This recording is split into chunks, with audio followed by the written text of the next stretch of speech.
అలాగే ఇంకొక Umamaheswararao sir. Second one ఆయనతో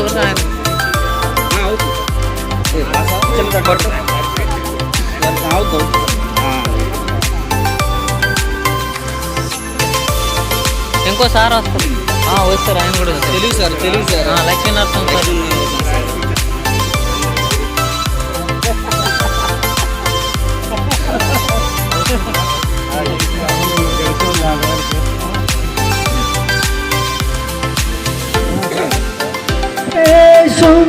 సర్వదా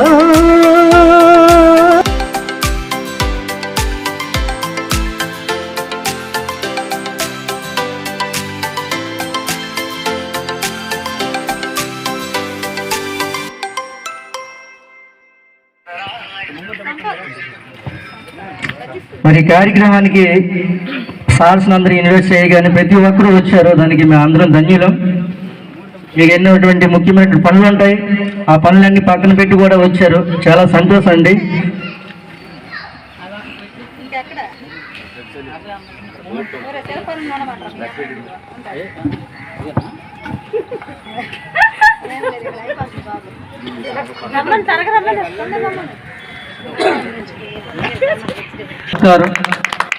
ప్లీజ్ సార్, దీనిని మేము అందరం కూడా చాలా గౌరవంగా భావిస్తున్నాం.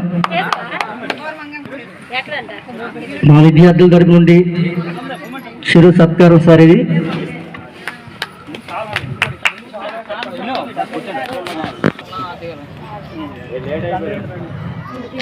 ఓకే, ప్లీజ్ క్లాస్ చూడండి.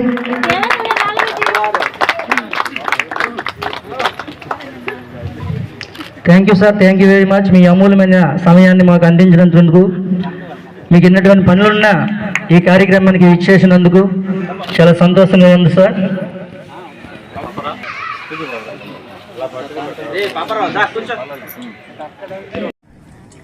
కాబట్టి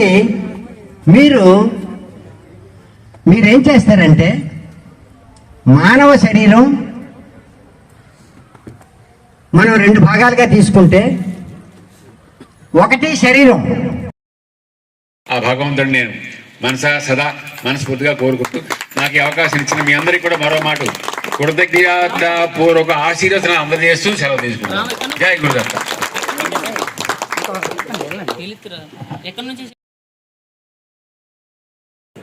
అలానే ముందున్నటువంటి విద్యార్థులందరికీ, మాకు శిష్యుల మీద మీ అందరికి కూడా నా యొక్క హృదయపూర్వక అభినందనలు తెలియచేసుకుంటున్నాను.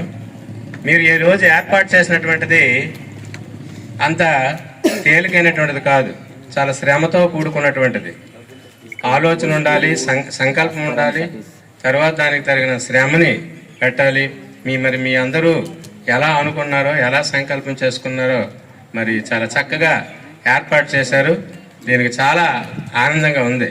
10 రోజుల క్రితం అనుకుంటున్నాను సార్, తప్పకుండా రావాలని. అంతకంటున్నా మీరు మమ్మల్ని గౌరవిస్తుంటే ఇంకా అంతకంటే మాకు ఇంకేంటి ఆనందం కావాలి. తప్పకుండా వస్తాం. ఎందుకంటే మా ఒక ఉపాధ్యాయ వృత్తి చేసినందుకు మాకు భగవంతుడు మంచి వృత్తి ఇచ్చాడు అనుకుంటాను. ఎందుకంటే మనకి ఎన్నో వృత్తులు ఉన్నాయి, కానీ ఏ వృత్తిలో కూడా ఇటువంటి గౌరవం దక్కదు. ఈవెన కలెక్టరు చాలా పవర్గా ఉంటాడు. ఇప్పుడు అతను వస్తే అతనికి వెనకాతల బాడీ గార్డ్స్ వాళ్ళు వీళ్ళు కారు వెనకాల పరిగెడతారు. కానీ ఆయన్ని ఎవరో ఇలా పిలిచి, ఇలాగా మాలా పిలిచి ఎక్కడ సన్మానించడం మీరు ఎక్కడ చూసారా? లేదు. అలా అధికారం వరకు అక్కడ వరకే. అంటే గురువుకి అంత స్థానం ఉంది. నిజంగా మేము గురువులు అయినందుకు చాలా గర్విస్తున్నాము, చాలా సంతోషిస్తున్నాము. గురువులు అయినందుకు, మీలాంటి శిష్యులు లభించినందుకు ఇంకా అది మాకు. ఎందుకంటే మేము గురువు అయినందుకు మాత్రం సరిపోదు.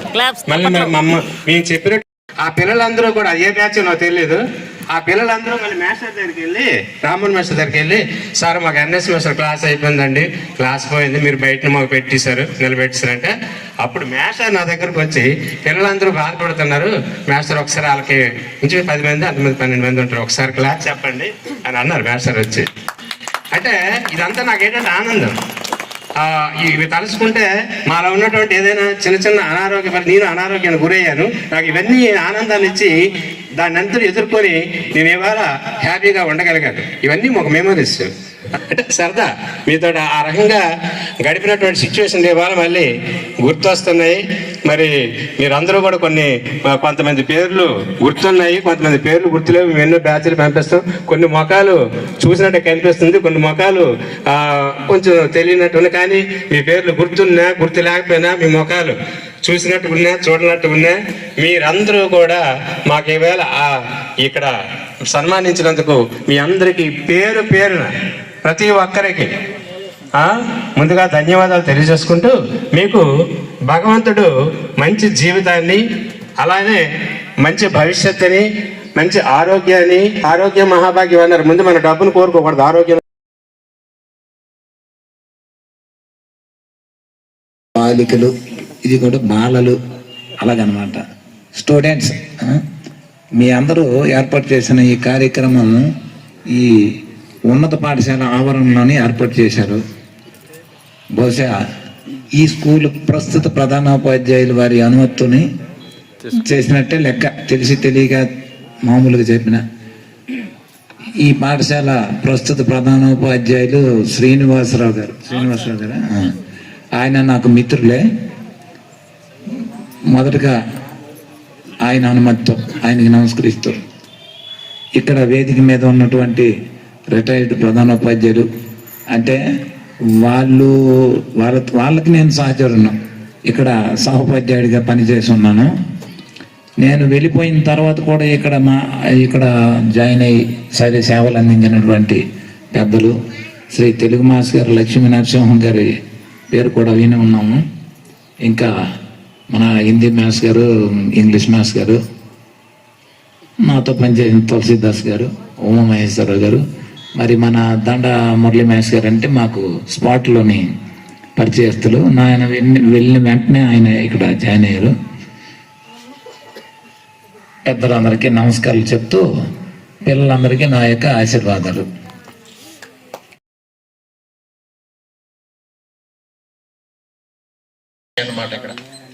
ఇటువంటి స్కూల్ని మనం స్ట్రెంత్ని కాపాడుకోకుండా వేరే దగ్గరికి పంపించినట్లయితే స్కూల్ యొక్క పరిస్థితి ఏమవుతుందంటే, ఇంకా టీచర్ల సంఖ్య డిక్రీజ్ అయిపోతే ఇంకా లాస్ట్కి ఈ పాఠశాలలో చదువుకునే ఈ గ్రామంలో ఉండవలసిన పిల్లలు మొత్తం అంతా కూడా బయటికి వెళ్ళే పరిస్థితి ఏర్పడుతుంది. స్కూల్ భవిష్యత్తులో మూసివేసే పరిస్థితి అయినా రావచ్చు. ముఖ్యంగా ఇక్కడ ఉన్న వాళ్ళంతా కూడా, ఈ చుట్టుపక్కల గ్రామస్తులు ఉన్నటువంటి మీరంతా కూడా గవర్నమెంట్ పాఠశాలని ప్రమోట్ చేసే విధంగా మీరు బాధ్యత తీసుకోవాలనేది నా యొక్క ఉద్దేశం. ఆ విధంగా అయితేనే అవుతుంది. అంతా తెలియజేశారు, చాలా సంతోషంగా ఉంది. ఏదేమైనా నాకు తెలిసినటువంటి విషయాలు ఏంటంటే ఎన్నో ఉండొచ్చు, కానీ ముఖ్యంగా 3 విషయాలు మీరంతా కూడా దృష్టిలో పెట్టుకోవాలని నేను తెలియజేస్తూ ఉన్నాను. ఫస్ట్ వన్ ఏంటంటే హెల్త్. అందరూ చెప్పారు హెల్త్ ఈజ్ అనేది చాలా మోస్ట్ ఇంపార్టెంట్, ప్రీసియస్. హెల్త్ వన్సారి డ్యామేజ్ అయిందంటే దాన్ని మళ్ళీ తిరిగి రెక్టిఫైడ్ చేసుకోవడం అనేది అంత ఈజీ కాదు. ఆ హెల్త్ని మీరు కాపాడుకోవాలి. ఇప్పుడైతే అందరూ హ్యాపీగానే ఉంటారు, ఎందుకంటే మీ వయసులు చూస్తే 30 సంవత్సరాలు 35 సంవత్సరాల మధ్య ఉండొచ్చు. ఇదే మీరు 45, 50 దాటితే ప్రతి ఒక్కరు కూడా హెల్త్ మీద ఎవరైతే దృష్టి పెట్టలేదో ఇమీడియట్గా డిసీజులు అనేవి స్టార్ట్ అవ్వడం అనేది జరుగుతుంది. కాబట్టి ఇప్పటి నుంచే హెల్త్ పట్ల మీరు చాలా కేర్ తీసుకున్నట్లయితే భవిష్యత్తులో రావాల్సినటువంటి ఏవైతే కంప్లైంట్స్ ఉన్నాయో అవి ఇంకా పోస్ట్ పోన్ చేసుకోవడానికి అవకాశం ఉంటుంది. కాబట్టి హెల్త్ పట్ల మీరు అంతా కూడా దృష్టిలో పెట్టుకోవాలనేది నా కోరిక. అదేవిధంగా రెండోది ఏంటంటే, మనం ఉన్నటువంటి పొజిషన్, ఇప్పుడు ఏ పొజిషన్లో ఉన్నామో భవిష్యత్తులో ఏ పొజిషన్లోకి వెళ్ళాలి, అది మెయిన్ ఇంపార్టెంట్. దానివల్ల మన యొక్క ఉన్నతికి అనేది దారి తెస్తూ ఉంది. దాని మీద కూడా దృష్టి పెట్టుకోవాలి. ముఖ్యంగా మూడోది ఏంటంటే మన పిల్లలు ఈ రోజు పుట్టవచ్చు 5 నెలలు ఉండొచ్చు, 5 సంవత్సరాలు ఉండొచ్చు. బట్ ఏంటంటే వాళ్ళకి లైఫ్ అనేది మంచి లైఫ్ అనేది ఇవ్వాలి. మనం ఏది ఇచ్చినా ఇవ్వకపోయినా పిల్లలకు మాత్రం మంచి చదువు అనేది చదివించాలి. ఆ మంచి చదువుకే మనం నిరంతరం కూడా వాళ్ళ గురించి ఆలోచించాలన్నమాట. అటువంటప్పుడే మన జీవితం అనేది ఉన్నతమైనటువంటి దిశలో ప్రయాణించగలదు.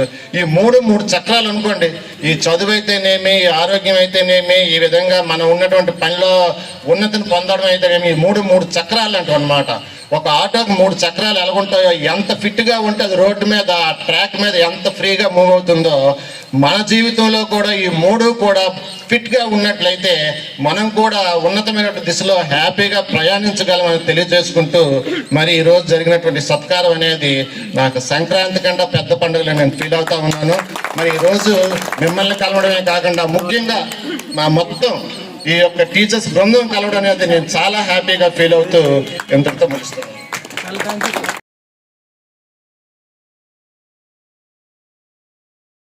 లేదు, కుటుంబంలో ఏం చేయాలన్నా చేసేయటం. నిజంగా ఆ స్వర్ణయుగం ఇప్పుడు ఎన్ని స్కూల్స్ మారినా, ఇప్పుడు ఇంచుమించు నేను ఒక 8 years మొద్దాడులో చేశాను, ఇప్పుడు సింగపురంలో ఒక 5 ఏళ్ళు చేశాను, ఇక్కడ ఒక 5 ఏళ్ళు చేశాను. ఇప్పటికీ ఎప్పుడే గుర్తొచ్చినా అదే మాట చెప్తాం. ఆ స్వర్ణయుగాన్ని ఇప్పటికీ మర్చిపోండి, అంత హ్యాపీగా ఉన్నాము. మేషారు ఇందాక ఉమామహేశ్వర గారు చెప్పినట్టు, మన రమణ గారు చెప్పినట్టు పిల్లలతో యాటిట్యూడ్ కూడా ఇప్పుడు మారింది. చాలా దారుణమైన పరిస్థితులు ఇప్పుడైతే. నిజంగా ఇందాక ఇంగ్లీష్ సార్ చెప్పారు, ఎందుకంటే కొడుతున్నారు, ఏం చేస్తున్నారు అనే స్థాయిలో ఉన్నారు పిల్లలు కూడా.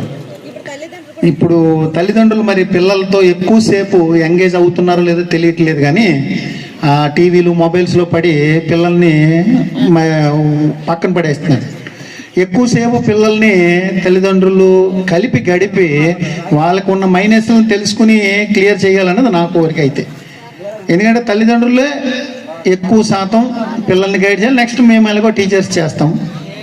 నిజంగా ఈరోజు ఎంతమంది ఈ స్థాయిలో నిజంగా చూసిన తర్వాత ఆ పాత బ్యాచ్లో ఎప్పుడప్పుడు ఎవరెవరో పిల్లలు కలుస్తుంటే ఇంకా చదువుతున్నాము, ఉద్యోగం చేస్తున్నాము అలా చెప్తున్నారు. కానీ ఇంతమందిలో ఇక్కడ చాలామంది అందరూ వ్యాపారంలో ఒకళ్ళిద్దరు అందరూ ఉద్యోగాలు చేస్తున్నారు, ఉన్న స్థాయిలో ఉన్నారంటే నిజంగా ఆ రోజుల్లో మేము ఈ స్వర్ణయుగంలో మళ్ళీ పాత రోజులు గుర్తు చేసినందుకు మీ అందరికీ కూడా పేరు పేరున ధన్యవాదాలు తెలియజేస్తాను. అయితే ఇంచుమించు ఒక 2-3 అమ్మాయిల్ని, ఒక 3 అబ్బాయిలని గుర్తుపట్టగలి, మిగిలిన వాళ్ళందరూ కూడా పూర్తిగా చేంజ్ అయిన వల్ల గుర్తుపట్టలేకపోయాము. వచ్చినప్పుడు వాళ్ళు చెప్పారు, సార్ ఇలా జరుగుతుందంటే. నేనైతే పూర్వ విద్యార్థుల కలయిక నా టీచింగ్ లైఫ్లో మొదటిది. నేను ఇంతవరకు ఏ దీంట్లోని పాల్గొలేదు. దాస్ సార్ చెప్పి ఫస్ట్ అయితే ఇది నేను ఎలాగోలాగా ఇంట్లో చుట్టాలు ఉన్నారు అది ఇది అంటే, లేదు వెళ్ళి అందరినీ కలిసి వద్దాం అని చెప్పి వాళ్ళు అక్కడ పక్కనే ఉన్నారు, వాళ్ళు ఇంకా ఉన్నారు ఇంట్లోనే. ఈరోజు మరి ఇది మళ్ళీ అవకాశం దొరుకుతుందో దొరకదో, మళ్ళీ మనం ఎప్పుడు కలిసి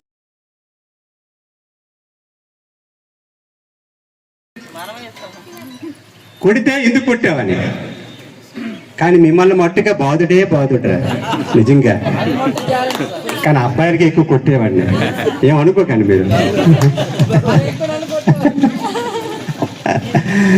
అరే అంతా 8 సంవత్సరాలు ఇక్కడ చక్కనైనటువంటి ప్రయాణం నాది, ఎప్పుడు కూడా మర్చిపోలేను. అలాంటిది ఇన్ని 3-4 స్కూళ్ళు మారాను. ఇప్పుడు 4వ స్కూలు నేను గార్మెంట్లో సతివాడలో పనిచేస్తున్నాను.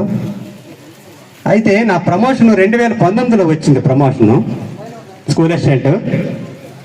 అప్పుడు నాది 120వ నెంబర్ నా లిస్ట్లో. దొరుకుతుంది అనుకున్నాను నేను. 50లో అయిపోయింది అదపాక. ఇదేంటి 50లో అయిపోవడం ఏంటి అదపాక, నా లిస్ట్ 50లో అయిపోయింది అదపాక. కోరేసారి అంటే నా ముందు ఉంటారు కదా, అయిపోయింది అదపాక కోరేయడం ఏంటంటే అదపాక హాట్ కేక్. ఈరోజు ఏది వచ్చినా అదపాక హాట్ కేక్, అంత ప్రయాణం. మేము 2002లో ఆ జంక్షన్లోన ఇద్దరు ప్రయాణం అంటే రిక్షాలో ఇద్దరు 10 రూపాయలు. మీకు గుర్తుందో లేదు, రోడ్లు లేవు, మీకు అవన్నీ గుర్తే. ఈరోజు ఏంటిది హైవే.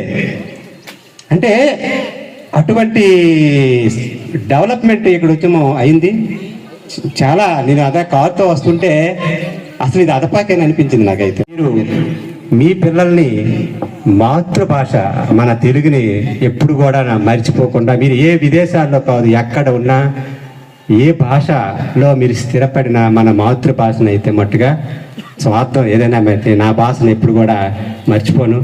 మీరు కూడాను మాతృభాషను ఎప్పుడు, ఎందుకంటే ఈరోజు మాతృభాష ఆ విధంగా దిగజారిపోతుంది. దాన్ని ఏదో చేస్తామని అంటున్నారే కానీ మనలోనే ఉంది అన్న.